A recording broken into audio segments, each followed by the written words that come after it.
Welcome back to the channel of Truth, Trust and Transparency. As you guys know, I'm creating a video every single day until the end of the year. I've been doing it for about 160, 170 videos now to try to build my subscriber count on YouTube to 2,500. I currently have, at the time of making this video, last time I checked, 383 subs to go between now and 31st of December. So if you're getting any value, you're liking what I'm doing, what I'm putting together, how I'm helping the people, appreciate it. If you can hit subscribe to try to help me reach this goal in the next 25 odd days. So guys, I got a question here from a bloke called Jaden, young guy, thought I'd answer it. Plenty of, and this is again, such a simple plan to follow. It's not financial advice. I'm not a financial advisor. I'm not an accountant. I'm not a mortgage broker, but I like to be able to instill a little bit of insight or some things to think about for you to be able to take to your accountant, to take to your mortgage broker. I'm not saying you need to do this. I'm saying this is what it could look like. Here is a possibility. So Jaden's question says, "Hey Dave, hope you're well, mate. Keep up the vids. You'll be at 2.5 subs in no time, hopefully. Keen to get your thoughts on what I should do to reach my goal of $120,000 passive income. I have no intention on purchasing a PPI anytime soon. Me and my partner are both renting, paying about $230,000 per week in rent each. I earn about $95 per year. However, I don't anticipate any substantial pay rises to come in the future as it's a relatively dead-end job. I'm currently 26 years old and hold 3 investment properties, each in their own individual trust with a corporate trustee. Property 1 purchased for $380K, currently worth $650. Renting for $640 a week. Property 2, $440, now worth $520, renting at $520 a week. Property 3, due to sell in December 2025, purchased for $558 and will rent about $550 a week. I currently have $75,000 worth of savings sitting in my offset account and will be able to cash out about 47 grand plus, leaving me with enough deposit for a 12%, plus deposit. Currently, portfolio is negatively geared in cash flow by about $4,500 per year across 3 properties. However, after the 4th, I'm anticipating it to be about negative 15K. I would love to have the 4th in personal name, but I'm aware this will make it harder to refinance all the trust loans once they're off their IO periods. Keen to get your thoughts, mate. Sorry if this message was too long. Jado, definitely not too long, and I'm going to show you how easy. We don't have to complicate shit. And again, I don't care. Look, Jada, I don't care what you do. You can do whatever you want. So I like to show you one option or some things to consider. Now, one thing that I'm I need this. One thing that I'm calculating too, we need to be wary of, Jado, is I know you got the trust and that set up, but currently the debt on the portfolio, 500K plus 352 plus 446 is round up 1.3 mil. Now, your salary 95 grand plus. I do not even counting in any rental shavings, rental shavings, 33, 27, and 28. Total income is 183. So 1.3 divided by 183 equals, you now have 7.1 DTI. So that's starting to get pretty high, Jados, just between you and I, something you need to talk to your broker about. Obviously, you got the structures there with the trust, but just something to have a think about. Now, because that is tight, obviously you need to be strategic with IP4, but I think if you can get one more IP under your belt, you've got about 75 grand, maybe a little bit of equity, who knows, but if you can get one more under your belt, this is how easy it can be. Now, 120K passive income. Watch how we reach this, and we do it with only one more purchase. That's it. Jado, you built a fairly decent portfolio. If I go back and look at sort of LVRs and costs, I'm assuming a 10K cost per property. Now, because they're a little bit cheaper, maybe that comes off a bit and they get closer to your account, but I'm saying it's currently 12 and it will go up to 21K negative, but over 4 properties, definitely not too bad, not the end of the world. Potentially IP2, depending on, I think there's an equity loan here, but there might be some sort of equity available in there. If we can get that 4th purchase, no, sorry, let's take a step back, Jado. even you just told me that you're in a dead-end job. So my first question to you would be, is there anything we can do? You're 26 years old. Is there anything we can do to be able to climb some sort of ladder? I don't know what the job is. I don't know what you do for work, but I'm sure there's a skill set there.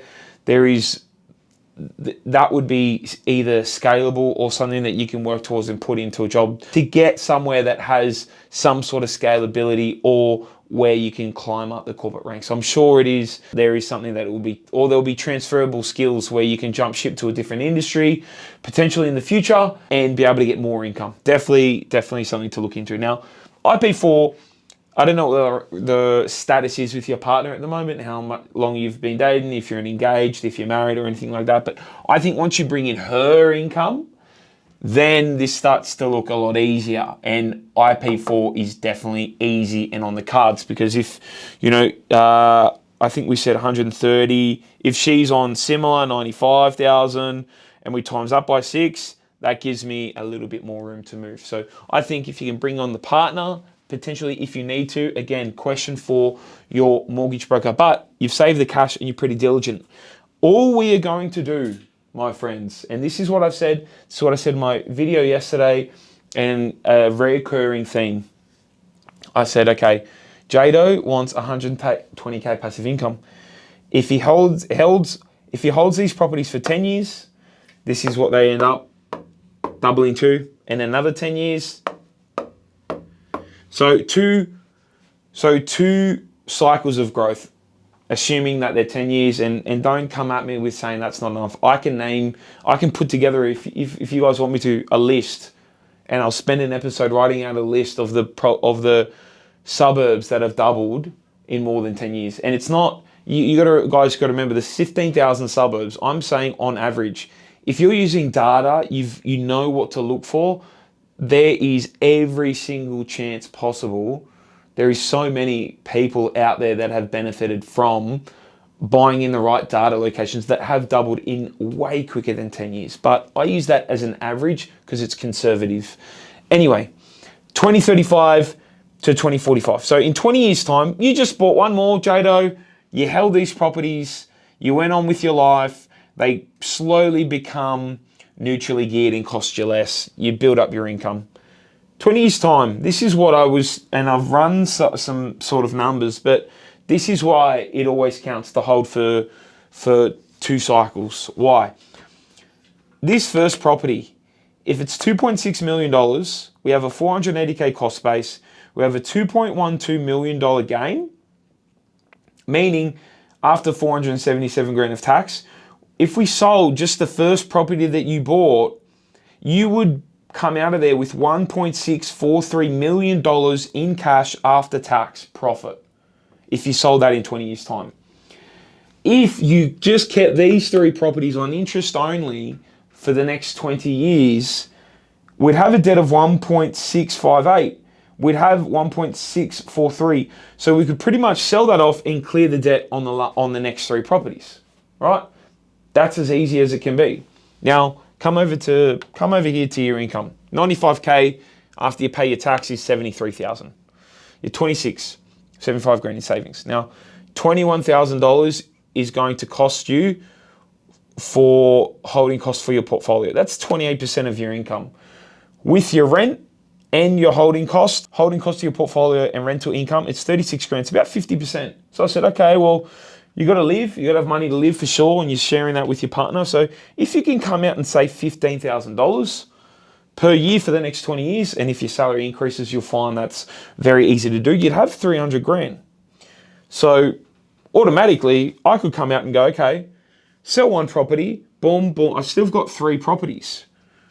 Again, sell 1, I've got 3. Let's do the maths. I've also average rental increase of 4% a year for the next 20 years means this rent here becomes this rent here. This rent here becomes this rent here, and this rent here becomes this rent here. Again, 10 grand per property for costs.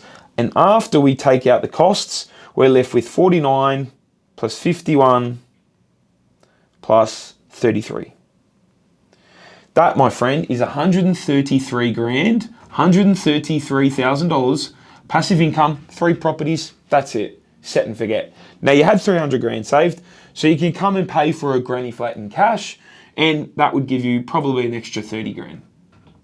You're going to say, Dave, there's costs. I'm going to say, yeah, it's a brand new dwelling. You can claim depreciation, which will cancel each other out, which will take you to $163,000 passive income. That's it. Now, you can also get pretty strategic with this. And what I was thinking as well is, okay, well, my issue is that IP1 is worth more. It'll have more rent. What happens if I sold IP2? If I sold IP2, I'd have 1,209,000 if I sold IP2, right? Now, I sold IP2. If I sold IP2, I'd have 1.2. I'd have that 300 grand of savings, which would mean I'd get to 1.59. So I'd get pretty close to cancelling off that debt. What would that allow me to do? That means I could keep this property for 62 grand. I'd sell off that one. I'd have this one at 51,000, and I'd have this one here at 33,000. So I'd have 146. So slightly not as good. Again, these properties, because they're worth less and less, these properties as well, very similar pricing because that's worth less. I probably wouldn't sell it. I'd sell the one I've owned for the longest because it's grown the most and we'll have that equity uplift. But that's it. That's as easy as it needs to be for you, Jado, and anyone else out there watching. If you can buy 3 to 4 properties, my preference is 5, sell 1, and then 3, or you could sell 2 like I've done in other videos. 4 properties, 20 years time, hold for 2 cycles, so it could be quicker than 20, but hold for 2 cycles, sell 1, pay off the debt on 3, use some cash savings over the years to add a granny flat. If you don't want a granny flat, you go, oh, it's too much work, too much effort, understand.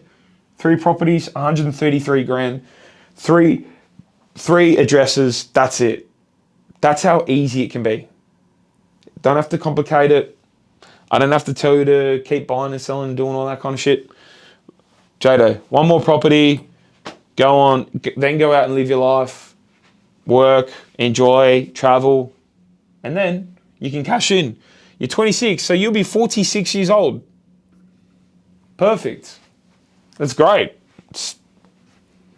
And then in 14 years' time, I haven't even spoken about it, but you know, this will start to increase in rent. And if there's potentially self-managed superannuation fund play there with the property in that would add to it also. But it doesn't need to be complicated. That's how Jado can go from 95 grand per year in his dead-end job. And Jado, come on, man. I reckon you can do a bit better than that. Because if you're smart enough to know it's a dead-end job, you're smart enough to be able to go elsewhere, in my opinion.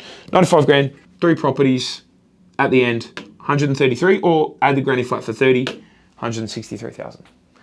Questions, thoughts, feelings, emotions, let me know in the comments. As usual, guys, I'll see you tomorrow.